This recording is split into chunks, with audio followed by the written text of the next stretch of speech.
Սիրելիներս ողջույն բոլորին եւ բարի գալուստ իմալիք։ Քանի որ առաջիկայում Տյառն Ընդառաջն է, հայկական եկեղեցական մեր շատ սիրելի տոներից մեկը, իսկ Տյառն Ընդառաջի ամենակարևոր աղանդերներից մեկը հալվան է, ես ուզում եմ, որ միասին պատրաստենք այս գեղեցիկ եւ համեղ աղանդերը։ Այստեղ 3 տարբեր տեսակի հալվաներ են՝ դասականը, մեղրովը եւ ընդեղենով ու քունջութով պատրաստված հալվան, որը նույնպես ավանդական է համարվում։ Հալվան երևի թե ամենաարագ պատրաստվող քաղցրավենիքներից է, որում ես այսօր եւս մեկ անգամ համոզվեցի։ Եկեք միասին պատրաստենք, որպեսզի դուք եւս համոզվեք դրանում։ Ուրեմն դասական հալվայի համար մեզ անհրաժեշտ է ալյուր, կարագ, ջուր եւ շաքարավազ։ Ես հիշում եմ, որ իմ տատիկը միշտ տնական մեղրով էր պատրաստում, բայց ես այս անգամ մեղրով չեմ պատրաստի, այլ շաքարավազով կպատրաստեմ, որովհետեւ մեղրով մեկ այլ տարբերակ եմ ներկայացնելու։ Հիմա ես կարագը հալեցնում եմ։ Մինչև կարագը կհալվի, այդ ընթացքում ես գազօջախին դրել եմ նաև ջուրը շաքարավազով, այդտեղ էլ ջուրը կեռա, շաքարավազը կհալվի, այդ ընթացքում այստեղ կարագը կհալվի, որին ես պետք է ավելացնեմ նաև ալյուրը մաղած։ Գիտեմ, որ շատերը սկզբում ալյուրը բովում են 4 թավայի մեջ, հետո նոր ավելացնում կարագը կամ յուղը, կամ ձիթայուղը, ով ինչով որ պատրաստում է, բայց ես որոշեցի անեմ այնպես, ինչպես որ տատիկս է պատրաստել։ Լցնում ենք ալյուրը եւ արագ խառնում։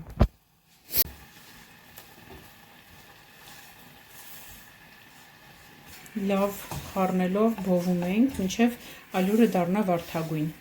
Այս ընթացքում ջուրը արդեն եռած, շաքարավազը հալվել է, ես անջատում եմ ու շարունակում եմ բովել ալյուրը։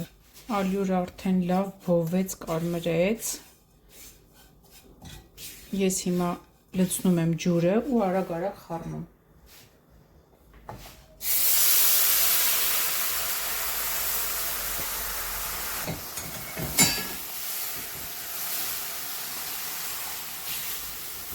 Քանի որ մի քանի տեսակ եմ պատրաստելու,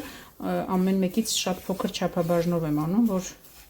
հետո ուտել կարողանանք, այդքանը չմնա փչանա։ Վերջ, հալվան արդեն պատրաստ է, հիմա անցնում ենք ձևավորելուն։ Կարող եք կապսեի մեջ ուղղակի լցնել, ընդեղենով ձևավորել կամ նռան հատիկներով։ Ես որոշել եմ փոքրիկ սիլիկոնե ֆորմաների մեջ ձևավորել, որ փոքրիկ կոնֆետների նման հալվա ստացվի։ Իդեպ մոռացա ասեմ, որ ջրի մեջ կարող եք վանիլին լցնել։ Ես այսպիսի փոքրիկ ֆորմաներ ունեմ, հիմա լցնում եմ ֆորմաների մեջ։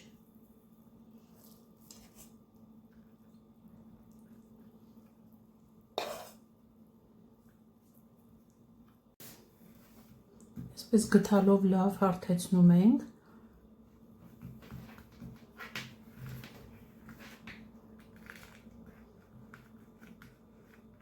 Եվ տեղափոխում ենք սառնարան։ Մոտավորապես 20 րոպեից արդեն պատրաստ կլինի, 20-30 րոպե։ Մինչև սա սառի, այս ընթացքում ես կպատրաստեմ հաջորդը։ Հաջորդը մեղրով հալվան է, այստեղ ալյուր է, կարագ, մեղր, մի քիչ կոնյակ ունենք ու նաև ավելացնելու եմ մի քիչ աղ ու վանիլին։ Այս տարբերակում միայն ալյուրը առանց կարագի բովում եմ տաք թավայի մեջ։ Էլի անընդհատ խառնելով այնքան մինչև վարդագույնի։ Հետո նոր ավելացնելու եմ արդեն մնացած բաղադրիչները։ Ալյուրը բովել եմ, ավելացնում եմ կարագը։ Էլի լավ խառնում։ Կարագն ու մեղրը այսպես մեծ ամանների մեջ եմ լցրել, որովհետև միկրոալիքային վառարանում եմ հալեցրել, այդպես հարմար է, որ ամանը մեծ է լինում, չի թռնում, այս կողմեն կողմ չի թափվում, ափսեի պատերը պահում են։ Ավելացնում եմ մեղրը, էլի լավ խառնում, 1 թեյ գթալ կոնյակ, մի քիչ աղ, մի քիչ էլ վանիլին ու լավ խառնում։ Այս մյուսի համար պատրաստել եմ այսպիսի ֆորմա, պաղպաղակի լավ սեղմելով լցնում ենք, որ ֆորմայի ձևը վերցնի։ Ու էլի տեղափոխում սառնարան։ Սիրելիներս, վերջին բաղադրատոմսն եմ պատրաստում, ինչպես տեսնում եք, այստեղ բաղադրիչները մի քիչ շատ են, բայց հիմնական բաղադրիչները բնականաբար նույնն են։ Կարագ, ալյուր, շաքարի փոշի, մի քիչ ձիթայուղ, քունջութ, վանիլին, այստեղ փոքրիկ տուփով կարագ եւ մի քիչ վերջում դարչին եմ ավելացնելու։ Կարագն ու ձիթայուղը միասին տաքացնում եմ, ավելացնում եմ ալյուրը ու այնքան ենք խառնում, մինչև զանգված ստանա ոսկեգույն երանգ։ Ալյուրը արդեն գույնը փոխել է, ավելացնում եմ շաքարի փոշի, քունջութը, ընկույզը, մի քիչ վանիլին, լավ խառնում ենք։ Կարիցան մոռացա, դարչինը մոռացա։ Հիմա մի քիչ էլ դարչին կավելացնեմ ու լավ կխառնեմ։ Լավ բովելուց հետո տեղափոխել եմ ափսեի մեջ, սա որոշեցի այսպես ընդհանուր անել։ Հիմա լավ հարթեցնում եմ ու ձևավորեմ։ Տեսեք, երբ որ սեղմում եմ, մի քիչ շարժվում է ափսեի մեջ։ Սա նրանից է, որ զանգվածը տաք է, դեռ իր ձևը չի ընդունել։ Հիմա ես այսպես հարթեցնելուց հետո կձևավորեմ ու կդնեմ սառնարան, մի 20-30 րոպե հետո արդեն ամբողջությամբ սառած ու ափսեի ձևն ընդունած կլինի։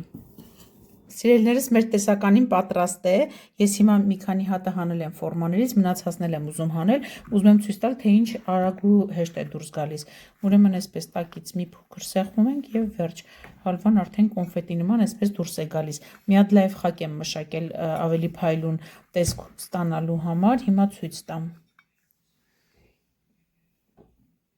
Սա փոքրիկ ֆորմայի մեջ պատրաստածներն են։ Սա ընդհանուր ափսեն է, որը նույնպես շատ գեղեցիկ է ստացվել, նռով ու պասիպկաներով եմ ձևավորել, մի քիչ էլ չիայի սերմեր եմ լցրել, ուղղակի այսպես մուկ ենկոմ մուկ երանգ փոխանցելու համար։ Հիմա մյուսն էլ հանեմ, սա էլ է շատ հեշտ դուրս գալիս, այսպես ներքևի մասից սեղմում եմ եւ վերջ։ Հիմա լայվ խակի մասին, այստեղ սուրճի բաժակի մեջ մեղրաջուր եմ պատրաստել, այսպես ուղղակի քսում եմ հալվայի վրա եւ ստանում փայլուն տեսք։ Չնայած հեռախոսով տեսքը փայլուն է, բայց ամեն դեպքում սա իհարկե պարտադիր չի, ով ուզում է փայլուն աղանդեր ստանալ, կարող է այսպես մշակել, իսկ ում համար դա սկզբունքային չէ, ոչ մի խնդիր, ուղղակի կարող է այսպես հյուրասիրել։ Աղջիկներ ջան, տեսեք ինչ լավ է ստացվել, սա դասական տարբերակն է միայն շաքարավազով, սա մեղրով տարբերակն է, սա նույնպես գեղեցիկ է։ Ֆորմաների մեջ պատրաստելը լավ գաղափար էր։ Իսկ սա անդեղենով ու քունջութով պատրաստված տարբերակն է, անկեղծ ասած ինձ սա ամենաշատը դուր եկավ, որովհետև ես էլի եմ ասում քաղցրավենիքների, ընդհանրապես ուտեստների մեջ ընկույզը շատ եմ սիրում։ Դե ինձ սիրելիներս, սրանք էին իմ տարբերակները։ Եթե ունեք հալվայի նոր բաղադրատոմսեր, կարող եք մեկնաբանություններում գրել, առաջարկել ձեր տարբերակները, գուցե մյուս տարի միասին պատրաստենք հենց ձեր առաջարկած տարբերակը։ Իսկ ես ուզում եմ ձեզ շնորհակալություն հայտնել իմ ալիքին միանալու համար, ինձ դրական մեկնաբանություններ գրելու համար եւ լավ լիցքեր փոխանցելու համար։ Բոլորիդ շատ սիրում եմ, համբուրում եմ, լավ մնացեք։